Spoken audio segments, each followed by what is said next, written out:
So episode 30. We're going to start introducing some new characters to this story. First one being Braider Lady. So I met her through my now ex-husband. Supposedly they didn't know each other in Jamaica, or they kind of knew each other. I can't remember, and it doesn't really matter, but somehow they connected here in Atlanta. So our daughter would go over to her home and she would braid her hair, and did a beautiful job and helped me out during COVID by keeping an eye on our daughter when she was not in school. And so, yeah, I considered her like a friend to our family, and was always friendly with her and stuff. And, you know,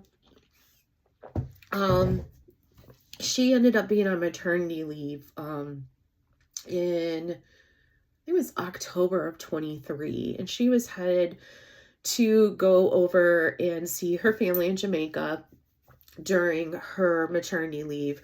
But she was she was going to be gone for a significant amount of time, so she didn't want to start a new apartment lease. Makes sense. So she was leaving her apartment, and they were having some issues with a passport for the new child, and so she didn't have a place to stay. And so I had told my husband it was fine that she could stay with us for a little while until she figured out. And so I think she ended up staying with me for maybe like a week and a half, 2 weeks. And this was before Christmas.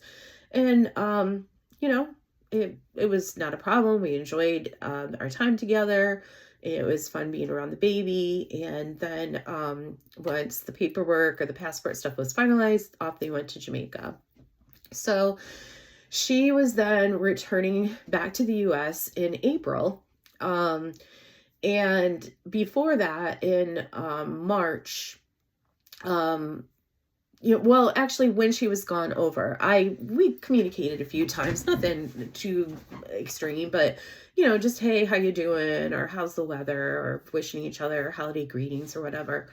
And so when this all went down and my husband had said that he was no longer able to give me what I wanted and didn't know if he would be able to financially assist us, I started thinking, I've got to figure out a way to get some more money. So I thought, maybe I should reach out to her and see if she wanted to stay with us for a few months and help and would contribute toward bills. I had started looking for promotions in my office, and I kind of had a feeling that I might get one that year. So I was like, maybe she can at least help for a few months as we work through things. And so I didn't reach out to her, and I never said anything to my my husband. But when this all happened, coincidentally enough, she reached out to me one day and was like, hey, I'm coming back. Would you be open to allowing me to stay with you? I would feel weird staying with you all the time without helping. So I could pay you something, but it would be really helpful if I could stay with you for a few months so I could pay off some credit card debt. And I was like, wow, what a coincidence. That sounds great. Talked to my husband, who no longer could give me what I wanted, but I still was thinking, oh, maybe we can still have some sort of a relationship and be together, because I don't know, I'm naive, thinking we're still in love, whatever. And so I talked to him about it. He's like, oh yeah, I think that would be great. And so I said yes. And I said to him, where should she stay? And he's like, well, she can take my room. I said, okay, cool. I'll clean out your stuff in there, put it in the closet, and we'll go from there. He's like, cool. So yeah, so that was decided. And she was going to come and in April to start staying with me and my daughter for a few months.